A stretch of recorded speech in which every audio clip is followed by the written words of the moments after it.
Good morning, Magic. I'm Gavin Verhey from Wizards of the Coast, and if you live in the United States, happy Memorial Day. Otherwise, happy Monday. Many Magic the Gathering players ask me the question, what kind of decks do people at Wizards play? So I thought, how about let them tell you? I went around and asked a bunch of folks at Wizards what's in their deck box. Let's see what they had to say. Hi, I'm Chris Mooney, and I'm a game designer for Magic the Gathering. Today I'm going to be talking about my Atla Palani Commander deck, which I call Atla Palani's Excellent Adventure. This is a special deck to me because Atla Palani was one of the first cards that I helped design when I started at Wizards. Commander 19 was the first project that I got to work on. So this is an egg-themed deck, and the twist is that every creature in the deck either is an egg or comes out of an egg. So there's no humans, there's no angels, there's no Eldrazi. Of course, I tried to include as many of the eggs that I could find in Magic. So we've got some classics like a Dragon Egg, Rock Egg, and Ruck Egg. We've also got some cards that you might not have ever heard of before, like Summoner's Egg, Chimeric Egg, and Dingus Egg. And of course, there's my personal favorite, which is a Chicken Egg. There are a few creatures that don't come out of eggs in the deck, but in order to qualify, you have to be ham, like Corrosion Tusker here. We've got a couple of fun egg-themed one-ofs, so we've got a Orochi Egg Watcher. We've got a Nesting Dragon, which is the only other card that makes egg tokens. And of course, we have to include, in the egg-themed deck, Reality Scramble. You can see that I've got some nice eggshell white sleeves for this deck, and I keep it in my favorite deck box, which is one that I got for being on the Great Designer Search 3. Hello, I'm David McDarby. Today, I'm bringing you a blue-black commander deck that's designed to match the power level of your opponent's decks. But how does one do that, you might ask? Well, it all starts with a Grinning Totem.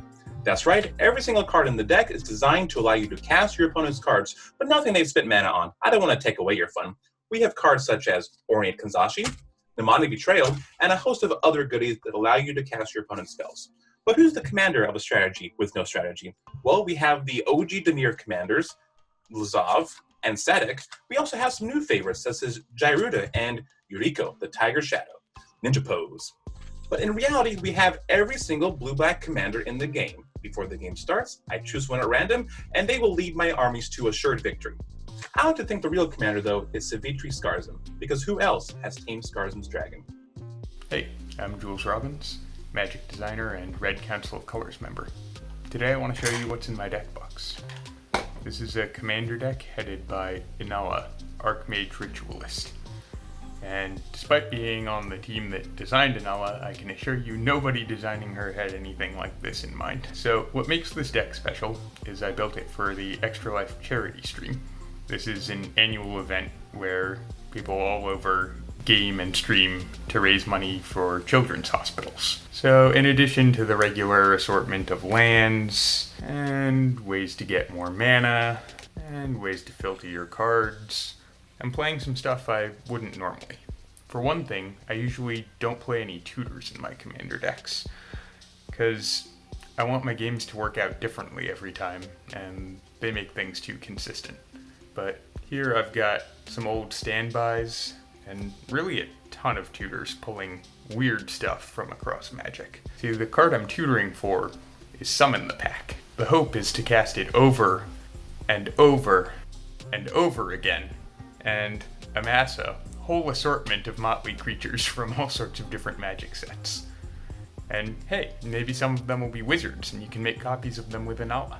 But if you want to see what this deck's like in action, you can check out the old stream in the link below. Hi guys, I'm Bella Wu, and I do DevOps on the Infrastructure and Arena Services team.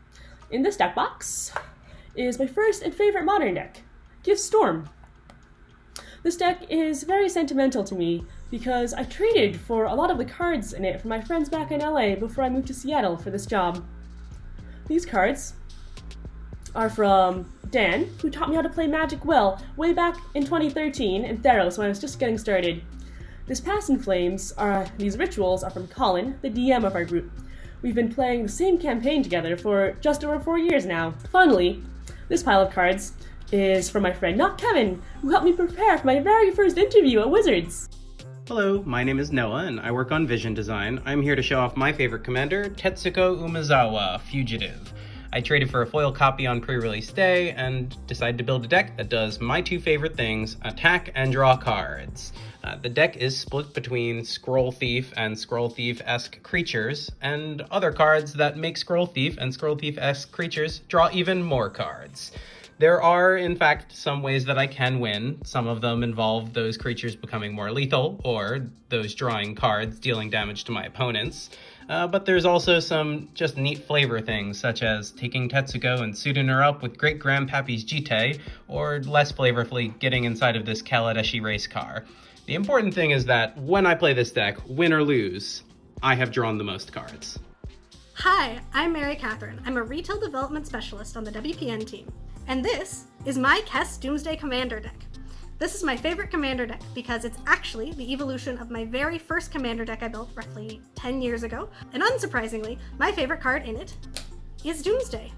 Now, I like Doomsday because I really like solving puzzles, and I play it in any format I can, but I especially like it in Commander because with 3 different opponents, it makes building your piles really interesting, trying to figure out which one of them is going to have what sort of interaction. Since Thassa's Oracle has come out, Doomsday piles have not only been a lot easier to make, but a lot more approachable, because now you don't need to have Lion's Eye Diamond and Yawgmoth's Will to have a very efficient pile. To start off, you're going to need an opener, which is a cantrip in hand that'll let you crack into your Doomsday pile and draw that first card.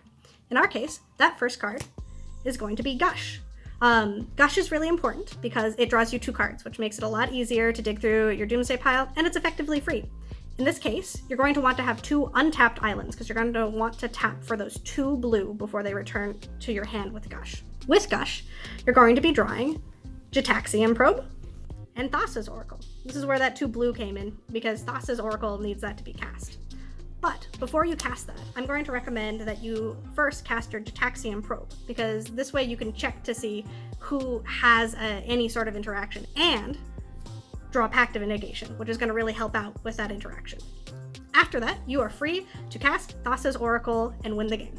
Now, you might have noticed, that was only 4 cards. The 5th card can be whatever you want, but I personally like to have Unearth as my 5th card in case someone was able to counter my Thassa's Oracle so that I can get it back.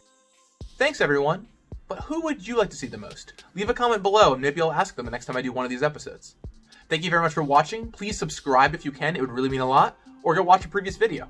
I'll talk with you all again soon, and in the meantime, may you have plenty of great stuff in your deck box. You got this.